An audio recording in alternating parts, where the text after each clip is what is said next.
Tem coisa que a gente leva anos para entender, e tem outras que bastam segundos.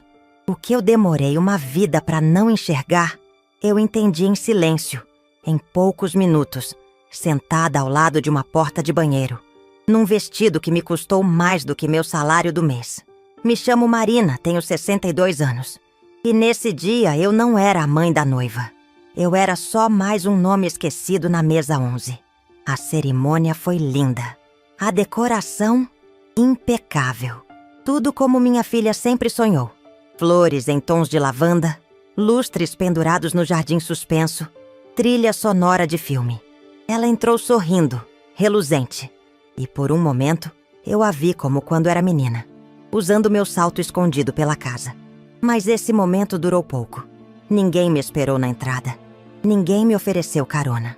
Eu cheguei sozinha, como já tinha chegado a tantos momentos importantes da vida dela. Em silêncio, com dignidade e uma esperança boba de que dessa vez, talvez, fosse diferente. Entrei no salão e fui direto procurar meu lugar. Todos os nomes estavam dispostos em plaquinhas douradas, com fitas de cetim. Quando achei o meu, tive que ler 2 vezes. Mesa 11, ao lado da porta do banheiro feminino. O garçom confirmou. Aqui mesmo, dona Marina.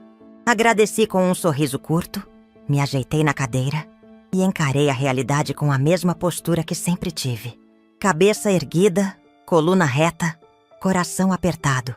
Dali, eu via tudo e ninguém me via. A mesa da família do noivo, posicionada no centro, com vista direta para a pista de dança. Os brindes, as selfies, os abraços e eu. Ali, ao lado da porta que abria e fechava a cada 2 minutos, exalando aquele cheiro ácido de produto de limpeza. Engraçado como a gente aprende a aceitar o mínimo e ainda sorrir. Por dentro, eu estava sangrando, mas por fora, mantive a compostura. Cruzei as pernas, apoiei as mãos sobre o colo e observei como se aquilo não doesse. Como se eu não tivesse financiado metade daquela festa, mesmo sem ninguém ter pedido ou agradecido. Meses atrás, o buffet ameaçou cancelar o contrato por falta de pagamento. Minha filha me ligou chorando. Eu não pensei 2 vezes. Paguei à vista. O vestido de noiva? Recusado no cartão. Eu transferi o valor no mesmo dia. O véu? Fui eu quem costurou a renda final porque a loja entregou errado. Mas ali, ninguém lembrava. E se lembrava, fingia que não. Uma das tias, ao passar pela minha mesa, sussurrou com um sorriso sem graça. Te botaram bem longe, né? Assenti. Deve ser para facilitar a circulação, né? Brinquei. Ela riu, desconfortável, e sumiu. E foi nesse instante, entre uma porta de banheiro que rangia e um garçom distraído que quase esbarrou em mim com a bandeja, que eu coloquei a mão na bolsa. O envelope estava lá, branco, liso, denso. Dentro dele estava o testamento que eu tinha preparado algumas semanas antes. Tudo assinado, com firma reconhecida. Meu apartamento simples no Meia, o carro 2013 que eu mantinha com tanto cuidado, o fundo de investimento que levei 20 anos para construir. Tudo em nome dela. Porque era assim que eu pensava o amor.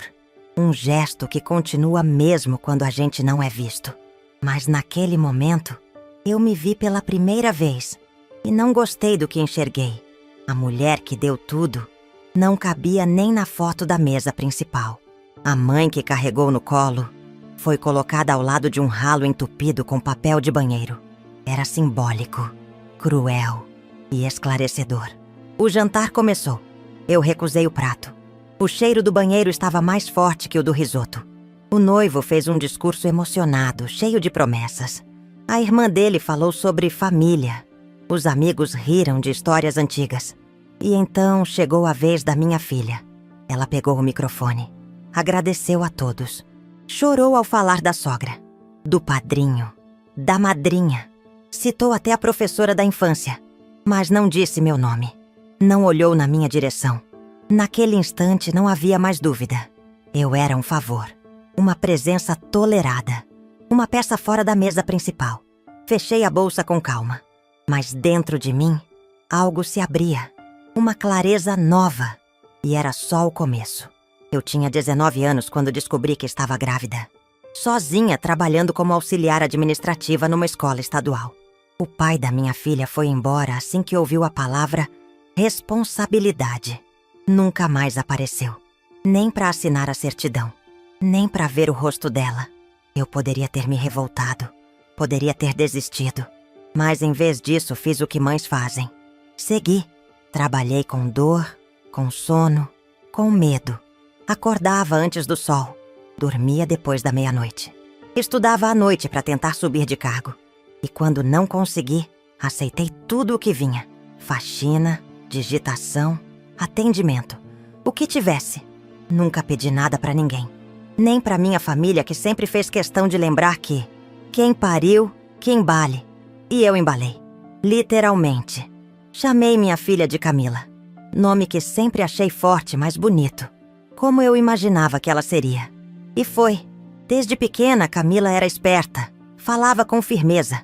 Olhava com intensidade. Quando começou a andar, parecia ter pressa de ir embora. E eu achava lindo. Via nela tudo que eu não pude ser. Independente, decidida, livre. Mas hoje, olhando para trás, talvez ela tenha aprendido cedo demais a se afastar. Me lembro de quando ela tinha 5 anos. Ficou doente no inverno. Febre alta. Hospital lotado. Passei a noite em pé, segurando no colo, cantando baixinho para ela dormir. No dia seguinte, fui direto pro trabalho, com a roupa amassada e o corpo moído. Tomei advertência por chegar atrasada. Não contei o motivo. Achei que ser mãe era isso. Segurar a barra e sorrir no fim. Aos 9 anos, ela quis fazer aula de balé. A mensalidade era quase metade do meu salário. Fiz um bico vendendo bolos no terminal rodoviário para pagar. Nunca disse que era difícil. Eu só queria vê-la feliz. E ela era. Dançava com brilho nos olhos. Mas quando chegou o festival de fim de ano, me pediu para não ir. Disse que ficava nervosa me vendo na plateia. É que todo mundo vai com roupa bonita, mãe. Ela sussurrou, olhando pro chão. Doeu. Mas eu respeitei. Na adolescência, as coisas ficaram mais sutis. Ela começou a me chamar de Marina, na frente dos amigos. Dizia que era mais moderno.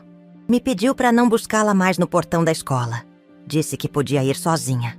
Eu entendi como vergonha, mas engoli. Quando entrou na faculdade, vendi meu único bem de valor. Uma aliança que minha mãe havia deixado. Com aquele dinheiro, paguei os livros do primeiro semestre. Ela nunca soube. Sempre fiz as coisas em silêncio, achando que um dia ela entenderia, que o reconhecimento viria. Mas não veio. Na formatura, não fui convidada para subir ao palco com ela. Quem a acompanhou foi o padrasto, o segundo marido que tive, e que ela chamava de meu pai de verdade. Eu bati palmas da plateia, e quando ela jogou o capelo pro alto, a única coisa que caiu em mim foi o silêncio. Depois da formatura, ela se mudou. Conheceu o noivo num curso de inglês. Ele veio de família boa, rica, influente. Logo começaram a frequentar lugares que eu não entendia. Restaurantes com nomes em francês, viagens curtas para fora do país, clubes fechados onde me sentia como uma mancha fora do tecido. Mas mesmo assim, continuei dando. Quando ficaram noivos, ela me ligou animada. Mãe, a gente achou o lugar perfeito para a festa. Só tá um pouco acima do orçamento. Eu nem esperei ela terminar a frase. No dia seguinte, transferi a entrada. Depois vocês veem o resto, eu disse. No fundo, eu sabia que ela nunca devolveria. Mas aquilo me fazia sentir parte. E quando o cartão dela não passou na loja do vestido, eu fui lá pessoalmente, com meu talão de cheques. Escrevi com a mão trêmula. Ela vai casar uma vez só na vida, falei para a atendente. E agora eu me sentava ao lado do banheiro, tentando entender como todo aquele amor tinha sido lido como obrigação. Será que fiz demais?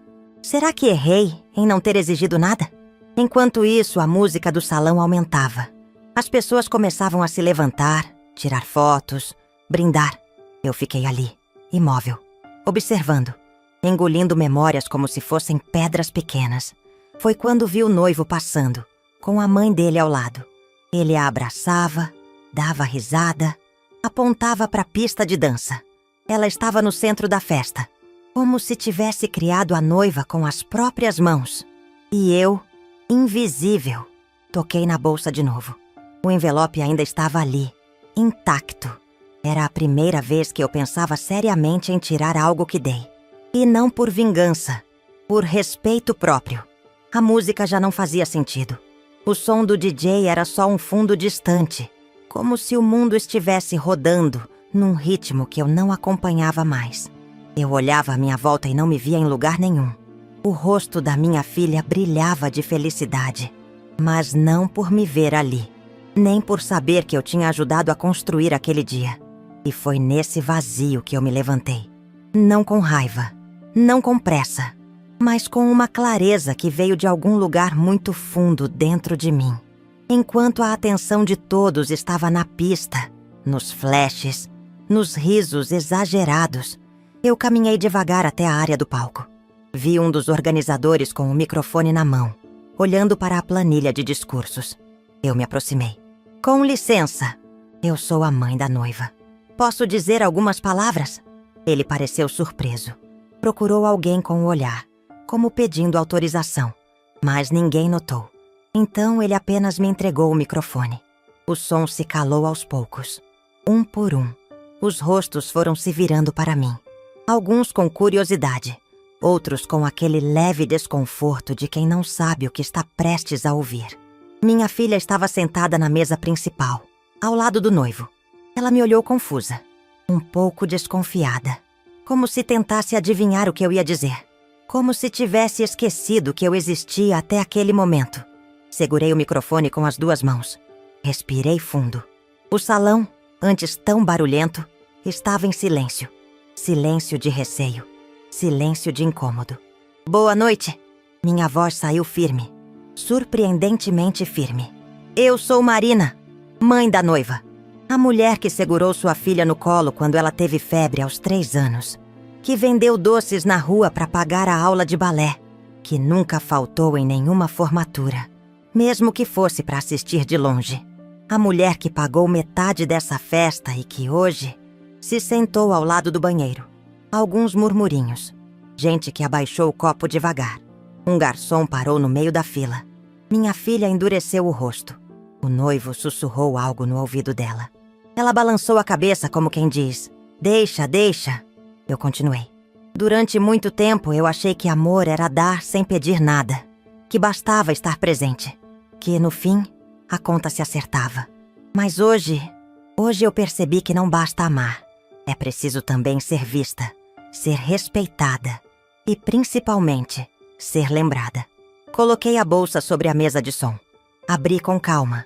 Tirei o envelope branco.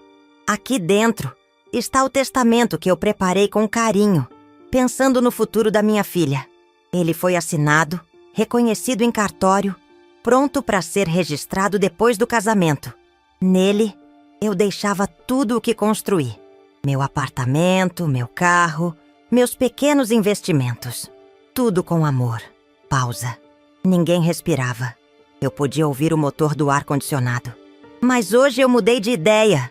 Ergui o envelope com as 2 mãos. Abri. Tirei as folhas dobradas. Segurei bem alto para que todos vissem. E com a mesma calma com que vivi tantos anos sendo ignorada, rasguei. 1, 2, 3 vezes, em silêncio. Eu não quero que minha filha receba algo por obrigação. E não quero mais compensar com bens materiais a ausência de algo que me foi negado tantas vezes. O reconhecimento. Coloquei os pedaços sobre a mesa. Segurei o microfone com leveza e olhei ao redor. Hoje percebi que a maior herança que posso deixar é a mim mesma. Inteira, viva e longe de onde não sou bem-vinda. Devolvi o microfone. O organizador pegou com as mãos trêmulas. O salão permaneceu em silêncio por alguns segundos. Depois, a música voltou, mais baixa, sem entusiasmo. O DJ parecia hesitar entre tocar ou respeitar o que tinha acabado de acontecer. Passei pela pista. Ninguém me impediu. Ninguém me chamou. E tudo bem. Na saída, encontrei a tia que mais cedo comentou sobre minha mesa. Ela me olhou, os olhos marejados, e sussurrou: Era para você estar no altar com ela. Assenti. Mas agora eu sei. Não era para estar em lugar nenhum que me encolha. Do lado de fora, a noite estava fria. Peguei um táxi. Pedi que desligasse o rádio. Encostei a cabeça no vidro e respirei fundo. Meu vestido doía. Meus pés também. Mas meu coração, pela primeira vez, batia livre. No dia seguinte, acordei antes do sol. O corpo doía como se eu tivesse corrido uma maratona. Mas era outra dor que me apertava. A do corte que não sangra. Aquele que vem depois de uma decisão definitiva. O celular vibrava sem parar. Chamadas da minha filha. Mensagens da minha irmã. Áudios de parentes que estavam no casamento. Foi desnecessário. Você podia ter resolvido em outro momento. Você passou vergonha. Engraçado, eu passei décadas inteiras engolindo silêncio, esperando o momento certo que nunca vinha. E quando finalmente abri a boca, fui chamada de inconveniente. Mas não respondi. Não porque eu não quisesse, mas porque pela primeira vez eu não devia explicação. Naquela manhã, preparei um café simples, pão amanhecido, queijo branco, um pouco de mel. Sentei na varanda do meu apartamento, aquele mesmo que eu pensava em deixar como herança, e olhei a cidade acordando. O barulho dos ônibus, os vizinhos recolhendo roupa do varal, a moça do sexto andar brigando com o filho para pôr o tênis. Tudo seguia como sempre, mas eu não era mais a mesma. Nos dias seguintes me dei o direito de estar quieta. Desinstalei o WhatsApp, desliguei a TV. Passei tardes inteiras limpando gavetas, dobrando panos de prato, revisitando lembranças. Encontrei uma caixa com cartas antigas que minha filha me escrevia quando era criança. Uma dizia: "Quando eu crescer, quero ser igual a você, mãe." Eu chorei, mas não de saudade. Chorei de luto, da mulher que eu fui, da mãe que eu tentei ser, da filha que não voltou. Do fundo da estante, tirei um caderno novo e escrevi: "Agora começa o caminho de volta para mim." 2 semanas depois, aluguei minha própria liberdade. Um sítio pequeno, a 2 horas da cidade. Um terreno com pés de mexerica, uma casa com varanda e uma cerca de madeira torta que eu prometi não consertar. A imperfeição me fazia companhia. A mudança foi leve. Levei só o necessário. Algumas roupas, meus livros, uma poltrona velha que ainda tinha meu cheiro e um rádio de pilha que eu não usava há anos. No início, o silêncio me assustava. O som dos grilos, o estalar das janelas de madeira à noite, o ranger do assoalho. Mas aos poucos, esses sons viraram meus. Minha nova trilha. Passei a cuidar das plantas. Comecei com hortelã, depois alecrim, depois boldo. A cada broto que nascia, algo em mim renascia junto. Voltei a costurar, ponto por ponto. Fui reconstruindo não só as colchas, mas também meus pedaços. Quando percebi, já tinha feito 7 toalhas de mesa. Nenhuma encomendada. Só por prazer. Liguei uma vez para minha neta. Queria ouvir a voz dela. Atendeu rápido, animada. "Vó, a senhora vai voltar?" Engoli o nó na garganta. "Ainda não, meu bem. Mas tô aqui. Sempre estarei." Ela não entendeu. E não precisava. Não recebi mais ligação da minha filha. E parei de esperar. Entendi que o maior engano é acreditar que todo laço de sangue é laço de amor. Amor não é o que se diz em convites dourados, nem o que se posta em fotos de família perfeita. Amor é cuidado, é presença, é o olhar que busca o outro, mesmo quando não tem mais nada a me oferecer. Na varanda do sítio comecei a escrever minhas memórias, não para publicar, só para registrar. Escrevia em folhas soltas, com caneta azul, e depois guardava no envelope. O mesmo tipo de envelope que um dia usei para guardar um testamento. Só que agora, eu escrevia para mim. E se alguém um dia ler, vai entender que essa história não é de mágoa, é de recomeço. Um dia, caminhando entre as árvores, vi uma borboleta pousar na cerca torta. Fiquei olhando por longos minutos. Ela não tinha pressa, nem medo. Só pairava ali, leve. Naquela imagem, me vi. Porque é isso que eu sou agora. Presença leve, Afeto em silêncio. Força que não grita, mas não se apaga. E se me perguntarem hoje se eu me arrependo de ter saído daquela festa, eu digo, sim, eu só me arrependo de não ter saído antes. A primeira chuva forte no sítio caiu numa terça-feira à tarde. Eu estava bordando perto da janela, ouvindo um disco antigo da Clara Nunes, quando o céu desabou de repente. A água batia no telhado de zinco com força, e o cheiro de terra molhada invadiu a casa como um abraço que eu não sabia que sentia falta. Desliguei o rádio, fechei os olhos, ouvi a chuva, senti a paz. Era isso. Aos 62 anos eu tinha, enfim, me encontrado. E não foi no colo de ninguém. Não foi no agradecimento que nunca veio. Foi no espaço que eu mesma criei, onde minha presença não precisava ser validada por aplauso, convite ou função. Certa manhã recebi uma carta. Era da minha neta. Letra miúda, colorida, cheia de desenhos tortos. Dizia: Vó, a senhora fez falta no bolo. A mamãe disse que a senhora precisou descansar. Eu fiz um desenho nosso. Quando quiser, pode voltar. Dobrei a carta com cuidado. Li mais de uma vez. Sorri, mas não respondi. Não porque não sentia amor. Eu sentia. Muito. Mas pela primeira vez, entendi que amor e presença nem sempre caminham juntos. E que minha volta só faria sentido se eu pudesse estar inteira. Não como remendo, não como sombra. Coloquei a carta num envelope e guardei dentro do livro que estou escrevendo. O título provisório é Coisas que eu deveria ter feito antes.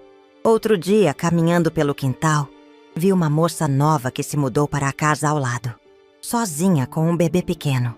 Cumprimentei de longe.